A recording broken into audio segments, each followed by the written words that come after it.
So I've been doing this for a long time, telling stories, and I've often wondered if there's a perfect story for me to tell. I think if you're passionate about something, you should do it to the best of your abilities. And the stories I like to tell take about 5 or 6 minutes. And so I was sort of beginning to accept that there wasn't a perfect story for me to tell.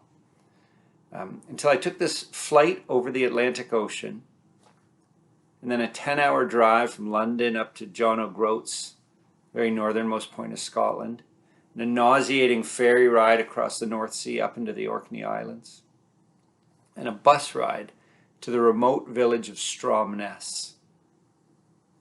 And that's where I heard this story. It takes place back in World War II when the Nazis were trying to take a stronghold of Great Britain. They wanted to get to London by way of Scotland through the Orkney Islands. So when Churchill heard about this, he ordered the Allies to build barriers around all the bays and harbors, around the islands to keep the U-boats out. Now, because of the an already small population and then the lack of manpower because of the war, they just didn't have the resources to build these, the people in the Orkney Islands, and so they brought in prisoners of war, Italian prisoners of war that had been being held in Libya. They're now being sent up to the Orkney Islands to build these barriers. Well, of course, they wanted to have nothing to do with it. They didn't want to help the Allies, and they cited the Geneva Convention.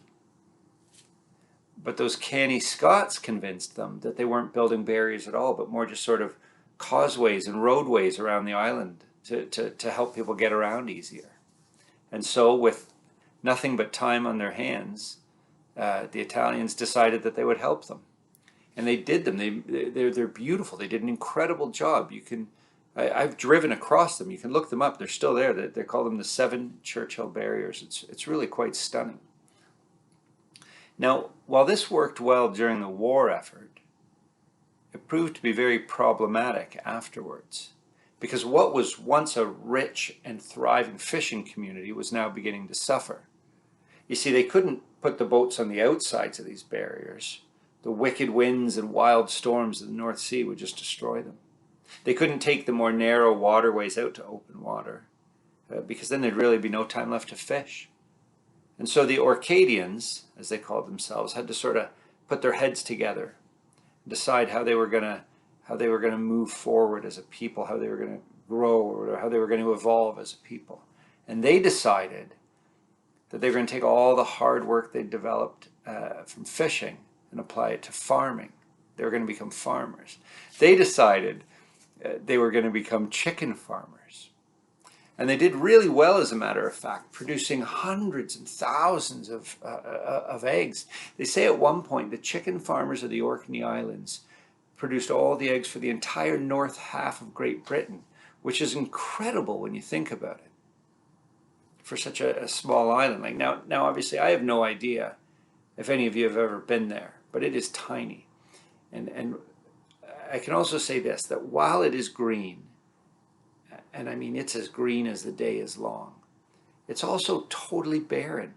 It's just like this gently rolling landscape that's covered in a green carpet. And they say nothing can grow there because the wicked winds and the wild storms that come off the North Sea. They say the only thing you can grow in the Orkney Islands is an 8-foot tree in a 10-foot valley.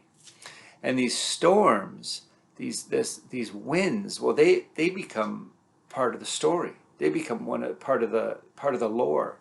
Essentially, they become one of the characters in the stories of the Orkney Islands. And there's one storm in particular that they still talk about from the summer of 1952. And they refer to it as the Blizzard of 52, because that's the storm that took the chickens. And I don't mean to say that it took some of the chickens. It took all the chickens. And I don't mean that it took all the chickens from some of the farms. I mean it took all the chickens. This wind came ripping across the island, picking up these chickens, throwing them high up into the air, up into the atmosphere, up in the sky above the North Sea. The air was filled with the feathers of flightless fowl for weeks and weeks and weeks afterwards. Fishermen from all over Europe had stories of their nets being packed with poultry. There's one uncredited source of a Norwegian farmer who claims a chicken landed in the middle of his field feet first. No harm, no foul. And simply started pecking away. And to this day, this is the largest and most successful chicken farm in all of Northern Europe. Uncredited. but a good story nonetheless.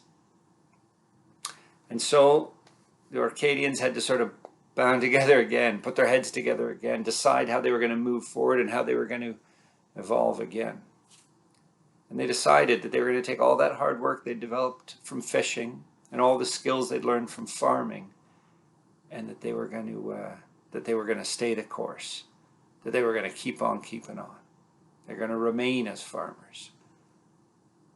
They would just need heavier and more wind-resistant livestock. Sheep, pigs, obviously cows. And that's why, to this day, cattle farming and, of course, storytelling remain the two main sources of income in the Orkney Islands. And if you think about it, that story just about has it all except music, which is fine with me, because it means I get to keep looking for the perfect story.